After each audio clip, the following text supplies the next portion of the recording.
Okay, for this next review, I want to talk about the house with a clock in its walls. And yeah, the reason I picked this one up was the movie trailer. There's a movie coming out with the same title. I think starring Jack Black and obviously other people in there. And yeah, I always kind of like the kind of fairy tale kind of book, the kind of children's stories, things like that.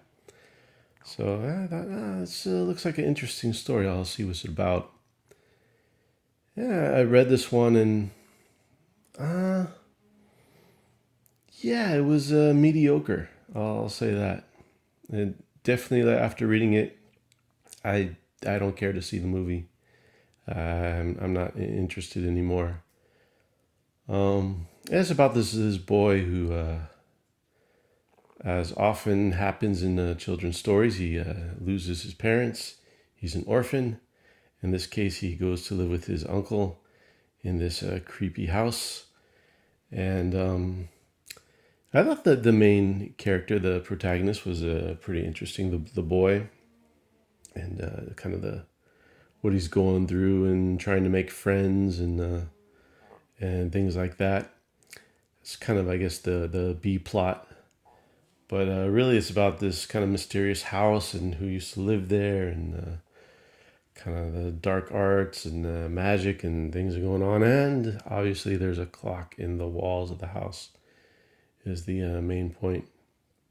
Um, yeah, like I said, I didn't really find anything that great or special about the book. I think if it's obviously a child reading this and they haven't read a lot, they might find this book kind of new and interesting. But I've read so much. I've read many stories that this was just like, yeah, mediocre.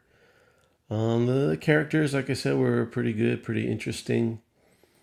Um, I'm kind of reminded of when Harry Potter came out. There's all these I don't know how many there were, but there's some people who are saying, "Oh, don't let your kids read Harry Potter because they'll get interested in witchcraft and they'll get interested in magic, and you don't want them messing with that stuff." And though I agree, you don't want them messing with that stuff. I never thought Harry Potter was like that. I always thought it was a story more about friendship and stuff, but this book, it's yeah, I would recommend it for little kids if you're concerned about that because a big part of it is magic, and I don't want to spoil anything, but the kid ends up trying to raise the dead with his magic, and there's no kind of repercussions. There's no, I mean, there is something that happens, but there's no scolding, no punishment, no like, hey, don't be messing with that stuff. So I mean, yeah, I found that kind of interesting that it was kind of pushing the dark arts. I'm not saying, oh, you're gonna read this and you're gonna become satanic or anything like that. Don't get me wrong.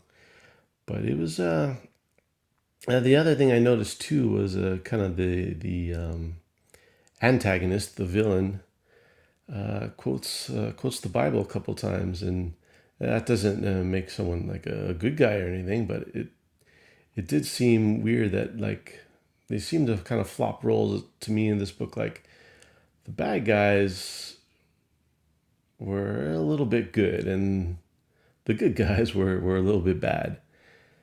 Anyways, it was not that great of a story. I mean, it's kind of interesting just to see what's kind of in the popular culture now and what's going to be in the movie, but it's not a must read. So I don't know if it sounds interesting to you. Check it out. It's a pretty.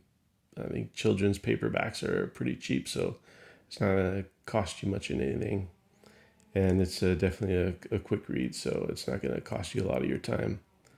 But yeah, this is my thoughts and feelings on this book. Not just yeah, just kind of mediocre. Um, yeah, there's better books out there. Anyways, thanks for listening to me ramble about stuff, and check you next time.